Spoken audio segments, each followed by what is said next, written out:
उत्तराखंड में जंगलों की आग इतनी भीषण हो चुकी है कि नैनीताल में एयरफोर्स के Mi-17 हेलीकॉप्टर की मदद लेनी पड़ी तो रविवार को एनडीआरएफ की 41 सदस्यीय टुकड़ी भी मैदान में उतार दी गई है। बावजूद इसके जंगल लगातार धधक रहे हैं। वहीं कांग्रेस के वरिष्ठ नेता सूर्यकांत धस्माना ने प्रेस वार्ता कर बताया कि प्रदेश में पिछले साल की तुलना में इस बार अभी तक 5 गुना ज्यादा वनाग्नि की घटनाएं घटित हो चुकी हैं। आपदा प्रबंधन की स्थिति यही है कि शहर के बीचों बीच में भी आज जीने की घटनाएं घटित हो जाती हैं और आपदा प्रबंधन मुख्य दर्शक बना रहता है।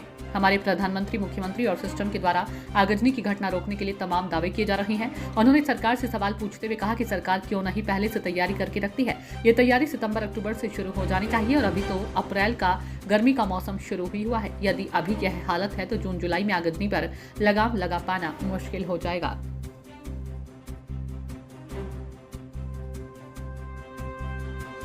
पूरे राज्य में वनाग्नि जिस तरह से फैल रही है, बड़ा चिंता का विषय है। कुमाऊं मंडल में भी और गढ़वाल मंडल में भी, नैनीताल में, अल्मोड़ा में, चंपावत में, पिथौरागढ़ में, पौड़ी में, बागेश्वर में, उत्तरकाशी और टिहरी में भी है। लेकिन 5 जिले ऐसे हैं जो व्यापक पैमाने पर प्रभावित हो रखे हैं और ये अग्नि की घटनाएं पिछले साल के सापेक्ष करीब 1400 घटनाएं पिछले साल थी, इस बार 5500 अब तक हो चुकी है। 5 गुना अग्नि की घटनाएं हो चुकी हैं। राज्य में आपदा प्रबंधन तंत्र का आप कल्पना कर सकते हैं कि आबादी के क्षेत्रों में वनाग्नि फैल गई है।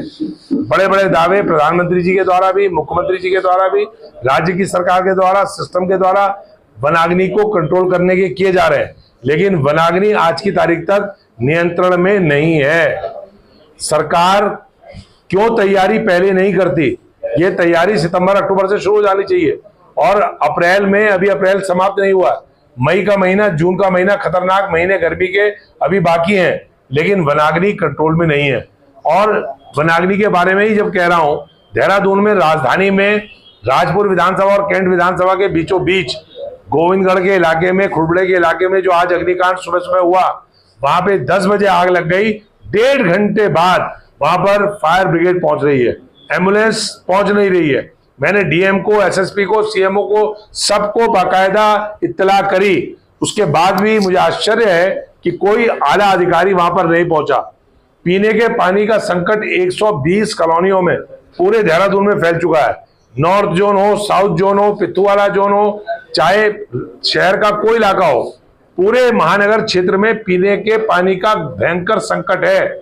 शासन, सरकार सोई पड़ी है। पीने के पानी का कोई इंतजाम नहीं है। यहाँ पर टैंकर्स का पर्याप्त इंतजाम नहीं है। यहाँ पर ट्यूबवेल्स का जो अंडरग्राउंड वाटर लेवल है वो नीचे चला गया है। पानी के रिचार्जिंग का कोई सोर्स यहाँ पे नया डेवलप नहीं हुआ। पानी का कोई नया स्रोत इन्होंने विकसित नहीं किया। पीने के पानी का संकट अभी अप्रैल की हालत ये है, तो मई, जून, जुलाई में क्या हालत होंगी इसकी कल्पना कर सकते हैं। शासन, प्रशासन, जनप्रतिनिधि, भारतीय जनता पार्टी जिसकी ट्रिपल इंजन की सरकार है, पूरी सोई पड़ी है। कांग्रेस इस पे खामोश नहीं बैठेगी। हम इन मामलों में सड़कों पर उतरेंगे। पीने के पानी को लेकर के मैं व्यापक आंदोलन पूरे देहरादून के अंदर शुरू कर रहा हूं और एक एक मोहल्ले में, एक एक वार्ड में वहां के लोगों को लेकर के, चाहे अधिकारियों का घेराव करना पड़े, प्रदर्शन करना पड़े, हम पीने के पानी के लिए लोगों को तरसते नहीं देंगे।